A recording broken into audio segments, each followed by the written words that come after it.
Test শেষ, এবার শ্রীলঙ্কার বিপক্ষে ওয়ানডেতে মাঠে নামছে বাংলাদেশ। বেশ শক্তিশালী একাদশ নিয়ে মাঠে নামছে মিরাজরা। ওপেনিংয়ে রয়েছে মধুর সমস্যা, অন্যদিকে পেস অ্যাটাকিংয়ে মুস্তাফিজ তাসকিনদের নিয়ে শক্তিশালী দল পাচ্ছে টাইগাররা। কবে ও কেমন একাদশ নিয়ে মাঠে নামতে পারে বাংলাদেশ, তা নিয়ে বিস্তারিত থাকছে প্রতিবেদনে। শ্রীলঙ্কার বিপক্ষে টেস্টের দারুণ সূচনা করেও দ্বিতীয় ম্যাচে লজ্জাজনক ব্যবধানে হেরেছে শান্তর দল। তবে দলের নতুন ক্যাপ্টেন মিরাজের নেতৃত্বে বেশ শক্তিশালী একাদশ নিয়ে মাঠে নামতে পারে টাইগাররা। ওপেনিং পজিশনে দেখা যেতে পারে দুই বাঁহাতি তানজিদ হাসান তামিম ও পারভেজ হোসেন ইমনকে। দুজনেই সাম্প্রতিক ঘরোয়া ক্রিকেটে ধারাবাহিক। তাদের পর ইনিংসকে গুছিয়ে নেওয়ার দায়িত্বে থাকবেন অভিজ্ঞ লিটন দাস। চারে থাকবেন দলের নির্ভরযোগ্য ব্যাটার নাজমুল হোসেন শান্ত, আর পাঁচে আত্মবিশ্বাসী তাওহিদ হৃদয়।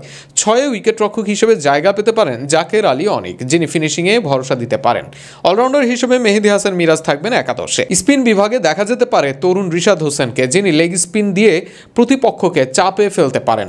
পেস আক্রমণে থাকবে ত্রিমুখী আগুন, তাসকিন আহমেদের গতি, মুস্তাফিজুর রহমানের কাটার আর তানজিম হাসান সাকিবের ধারালো বাউন্সার। সব মিলিয়ে এক তরুণ অভিজ্ঞ সমন্বয়ের দল নিয়ে লড়তে নামছে টাইগাররা। 2রা জুলাই মাঠে গড়াবে ওয়ানডে সিরিজ। তার আগেই দল গোছানোর প্রস্তুতি প্রায় শেষ। এখন অপেক্ষা কেবল মাঠের লড়াইয়ের। এই সিরিজে বড় পরীক্ষা মেহেদী হাসান মিরাজের জন্য, কেননা নতুন ক্যাপ্টেন্সির ভার উঠেছে তার কাঁধে। অন্যদিকে দলের অন্যতম সেরা ব্যাটার নাজমুল হোসেন শান্ত মানসিকভাবে খুব বেশি ভালো অবস্থানে নেই।